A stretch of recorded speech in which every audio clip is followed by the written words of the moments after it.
సుధాకర్ ఇంటికి వచ్చిన తర్వాత కూడా ఇంకా ఆయాసపడుతూ ఉంటారు. హాస్పిటల్‌కి వెళ్దాం బాబాయ్ అని కౌశిక్ అంటే, "ఏం పర్వాలేదమ్మా, అవసరం లేదు" అని సుధాకర్ అంటాడు.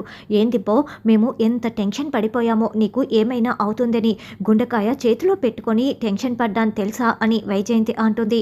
అయినా పిచ్చివాడిని ఇంట్లో పెట్టుకొని ఇతరుల ప్రాణాలు తీస్తూ ఉంటే ఆ మినిస్టర్ చూస్తూ ఉండటమేంటి అని నిషి అంటే, "పైగా అతను చెప్పినట్లు మనల్ని వినమని చెప్పింది" అని యువరాజ్ కూడా కోపడుతూ ఉంటాడు. పైగా ఆవిడ తన కొడుకుని ఒక్క మాట కూడా అనలేదు చూసారా అత్తయ్య అని నిషి అంటుంది. "అవును, అసలు నేను రానంటే మీరే కదా తీసుకువెళ్ళింది" అని సుధాకర్ అంటాడు. "అదేంటి, జగదాత్రి వాళ్ళు కనిపించట్లేదే, ఇంకా ఇంటికి రాలేదే" అని నిషి అంటుంటే అప్పుడే దాత్రి కేదార్ లోపలికి వస్తారు. "ఎక్కడికి వెళ్ళిపోయారు మీరు? అక్కడ తర్వాత కనపడనే లేదు, ఇప్పుడు వస్తున్నారేంటి" అని నిషి ప్రశ్నిస్తూ ఉంటుంది. "అవును, ఎక్కడికి వెళ్ళిపోయారు జగదాత్రి" అని కౌశిక్ అడగటంతో, "అంటే వదిన, కాల్చిన తర్వాత ఎవరు కాల్చారో చూద్దామని బయటికి వెళ్ళాము" అని దాత్రి చెప్తుంది. "అలాగే మేము వేరే పని ఉందని చెప్పాం కదక్కా, అది కూడా చూసుకొని వస్తున్నాం" అని కేదార్ అంటే, "అన్నట్లు కాల్చిన వాడిని చూడ్డానికి వెళ్ళారా, లేకుంటే కాల్చిన వాడిని పట్టుకోవడానికి వెళ్ళావా కేదార్" అని యువరాజ్ అంటాడు. "కేదార్ ఏమైనా పోలీస్ ఆఫీసరా కాల్చిన వాడిని పట్టుకోటానికి" అని నిషి అంటే, "గన్ను సౌండ్ వినపడగానే పారిపోయి ఉంటారులే ఈ కేదార్ కూడా" అని వైజయంతి ఎగతాళి చేస్తూ ఉంటుంది. అప్పుడే నగలు పట్టుకొని సేట్జీ రావటంతో, "రండి రండి" అని కౌశికి రిసీవ్ చేసుకుంటూ ఉంటుంది. "ఎందుకు వదినా" అని దాత్రి అడగటంతో, "బాబాయ్ పిన్నిల వెడ్డింగ్ యానివర్సరీ వస్తుంది కదా, ఈసారి చాలా గ్రాండ్గా చేయాలనుకుంటున్నాను, అందుకే అందరూ నగలు తీసుకుంటారని పిలిపించాను" అని కౌశికి చెప్తుంది. "ఇప్పుడెందుకమ్మా కౌశికి ఇవన్నీ కూడా" అని సుధాకర్ అంటే, "ఇప్పుడు కాకపోతే ఇంకెప్పుడు చేసుకుంటారు" అని కేదార్ దాత్రి చెప్తారు. "అయినా ఏందబ్బా, మన వెడ్డింగ్ యానివర్సరీ చేసుకోవటానికి నీకేంటి బాధ" అని వైజయంతి అంటుంది. "అది కాదే, పనులన్నీ చూసుకోవాల్సింది కౌశికే కదా, అందుకే నా బాధ" అని, "మళ్ళీ ఆ పనులన్నీ భారమైపోతాయి కౌశికికి" అని సుధాకర్ అంటాడు. "అవసరం లేదు మావయ్య, మేమిద్దరం ఉన్నాం కదా, వదిన కూర్చున్న చోటు నుంచి చెప్తూ ఉంటుంది, మేమన్నీ చేసి పెడతాము" అని దాత్రి కేదార్ అంటారు. "ఇన్ని రోజులకి నీ స్థానం ఏంటో తెలుసుకున్నావు జగదాత్రి" అని నిషి అంటే, "అవును, మీరు పని వాళ్ళు, అందుకే కదా ఇలా మాట్లాడుతున్నారు" అని యువరాజ్ అంటాడు. "వాళ్ళు పనివాళ్ళు కాదు, సాయం చేస్తామని చెప్తున్నారు. అయినా బాధ్యతల్ని నెత్తిమీద వేసుకొని చేయటం చాలా కష్టం. మీరు చేసి తర్వాత మాట్లాడండి, మీరు చేయరు, ఒకరిని చేస్తుంటే ఇలా మాట్లాడడం ఎంతవరకు కరెక్ట్? నువ్వు బాధ్యతగా ఉండి చూపించు, అప్పుడు నిన్ను ఎవరూ కూడా తప్పు పట్టరు" అని యువరాజ్ నిషిని కౌశికి తిడుతూ ఉంటుంది. "సరేలే, అందరూ కలిసి చేస్తే నిమిషంలో అయిపోతాయి, అంత మాత్రానికే ఎందుకు గొడవ" అని వైజయంతి అంటుంది. అందరూ నగలు చూస్తూ ఉంటే సుధాకర్ కూడా నగ పట్టుకొని చూస్తూ ఉంటారు. "అమ్మి, నా కోసమే ఆయన చూస్తున్నట్లు ఉన్నారు" అని వైజయంతి అంటే, "లేదత్తయ్య, మీకోసం మీ ముందే ఎందుకు చూస్తారు? ఏదైనా సర్ప్రైజింగ్గా ఇస్తారు కానీ అది నా కోసం అయి ఉంటుంది, నేను ఈ ఇంటి కోడల్ని కదా" అని నిషి అంటే, "ఎంతైనా నాన్నకి నువ్వంటే అభిమానం కదా నిషి" అని యువరాజ్ అంటాడు. "మీరు కూడా తీసుకోండి జగదాత్రి" అని కౌశికి అంటే, "నాకు అవసరం లేదు వదినా, నా దగ్గర నగలున్నాయి కదా, అవే వేసుకుంటాను" అని దాత్రి అంటుంది. "కౌశికి చెప్తోంది కదా, తీసుకోండమ్మా" అని సుధాకర్ అంటాడు. "అవసరం లేదు" అని దాత్రి అంటుంది. "ఏంటే, ఇది వజ్రపాటి ఇంట్లో గ్రాండ్గా జరుగుతున్న ఫంక్షన్, మా ఇంట్లో జరుగుతున్న ఫంక్షన్కి మాకు మా స్థాయికి తగ్గట్లుగా ఉండాలి, నీ పాత నగలు ఎవరు వేసుకోమని చెప్పారు, ముందు ఇవి తీసుకో" అని నిషి అంటుంది. "అవునమ్మి, తీసుకోమని చెప్తుంటే రెచ్చిపోతున్నావేంటి, తీసుకోవచ్చు కదా" అని వైజయంతి అంటుంది. "స్థాయి అంతస్తులు కాదు జగదాత్రి, అందరం తీసుకుంటున్నాం, నువ్వు తీసుకో" అని కౌశికి చెప్పటంతో అలాగేనని దాత్రి నగని చూస్తూ ఉంటుంది. అప్పుడే కేదార్ ఒక చిన్న నగని పట్టుకొని చూస్తూ ఉండటంతో, "అదేంటి కేదార్, అంత చిన్న నగ ఎవరి కోసం" అని దాత్రి కౌశికి అడుగుతూ ఉంటారు.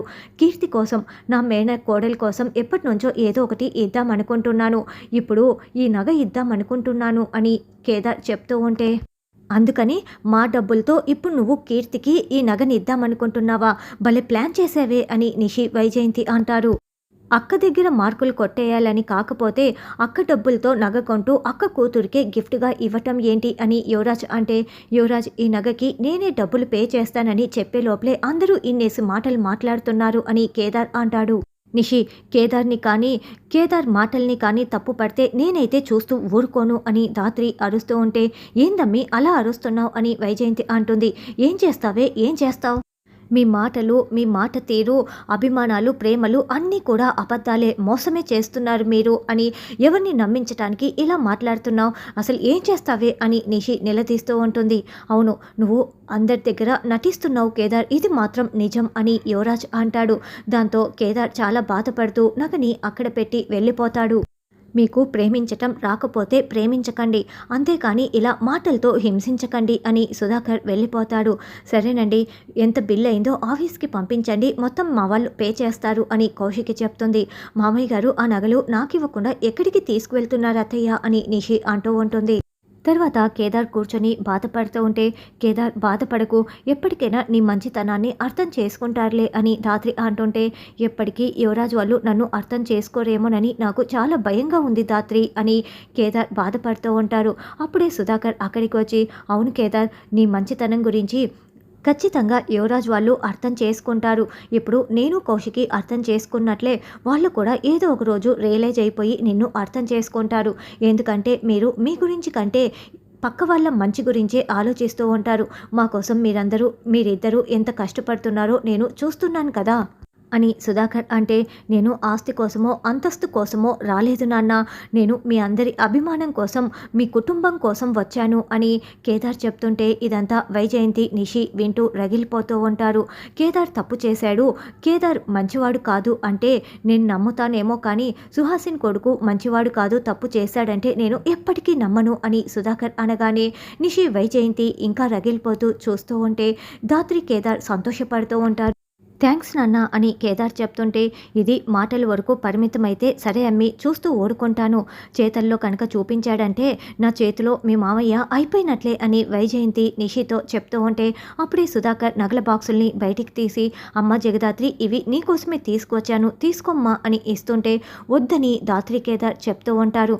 అప్పుడే కౌశికి అక్కడికి వచ్చి, ఏంటి ఇంటి పెద్దగా మీపై అభిమానం చూపిస్తూ ఇలా ఇస్తుంటే తీసుకోనని చెప్తారేంటి, తీసుకోండి అని కౌశికి చెప్తుంది. అప్పుడు కేదార్ కూడా తీసుకోమని సైగ చేయటంతో వెంటనే దాత్రి తీసేసుకుంటుంది. ఇదిగో ఇప్పుడే వాళ్ళ సంగతి చెప్తాను అని వైజయంతి వస్తుంటే, అత్తయ్య ఇప్పుడు వెళ్తే నువ్వే చెడ్డైపోతావు, ఆగత్తయ్య అని నిషి అడ్డుకుంటుంది. మామయ్య గారు, ఈ నగల్ని మీరు నాకు నిషి అక్కగా ఇచ్చారా లేకుంటే ఈ ఇంటి కోడలుగా నాకు ఇచ్చారా అని దాత్రి అడగటంతో, నీకు కావలసిన సమాధానం నేనిప్పుడు చెప్పలేనమ్మా, ఇవ్వలేనమ్మా, కానీ నేనేమనుకొని ఇచ్చానో అది మాత్రం మీకు తెలుసు, అర్థం చేసుకుంటారని అనుకుంటున్నాను అని సుధాకర్ చెప్పి వెళ్ళటంతో దాత్రి కేదార్ చాలా సంతోషపడుతూ ఉంటారు.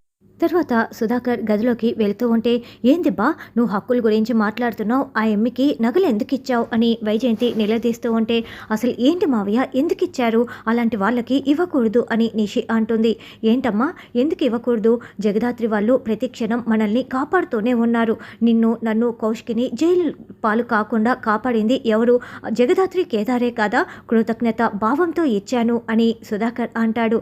ఏంటి మీరు ఎందుకు ఇచ్చారు అని నిషి అంటే, వాళ్ళు మన కోసం చేసింది అంతా ఇంతా కాదు, వాళ్ళకి ఎంత ఇచ్చినా తక్కువే, ఇలా ఇచ్చి కాస్తైనా రుణం తీర్చుకుందామని ఇచ్చాను, మీరు చేసిన తప్పుల గురించి మాట్లాడితే రాత్రంతా కూడా మాట్లాడుకుంటూనే ఉండాలి, ఇక నన్ను హింసించటం ప్రశ్నించటం మానేసి మీ పనులు మీరు చూసుకోండి అని సుధాకర్ అడవటంతో నిషి వైజయంతి ఇక ఒకరిని ఒకరు చూసుకుంటూ ఏంటి ఇలా జరుగుతోంది అని అనుకుంటూ ఉంటారు.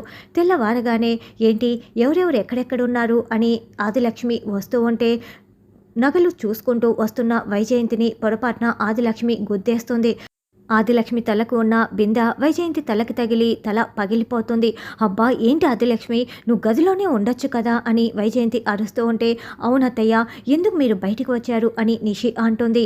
గదిలో కూర్చొని ఉంటే బోర్ కొడుతోంది అని ఆదిలక్ష్మి అంటే, అందుకని మా తలలు పగలగొట్టడానికి వచ్చావా అని యువరాజ్ అంటాడు. అప్పుడే ఆదిలక్ష్మి అంటే అది కాదు అని ఇలా తిరగగానే నిషి తలకి బిందె తగిలి అబ్బా అని నిషి తల రుద్దుకుంటూ ఉంటుంది. అదేంటి మీరందరూ ఒకే చోట ఎందుకు చేరారు అని ఆదిలక్ష్మి అంటుంది. అత్తయ్య గారు ఉండండి, మిమ్మల్ని నేను తీసుకువెళ్తాను అని దాత్రి పరిగెత్తుకుంటూ వచ్చి నిషి వైజయంతి తలలు పగిలిపోయినందుకు అందరూ నవ్వుకుంటూ ఉంటారు.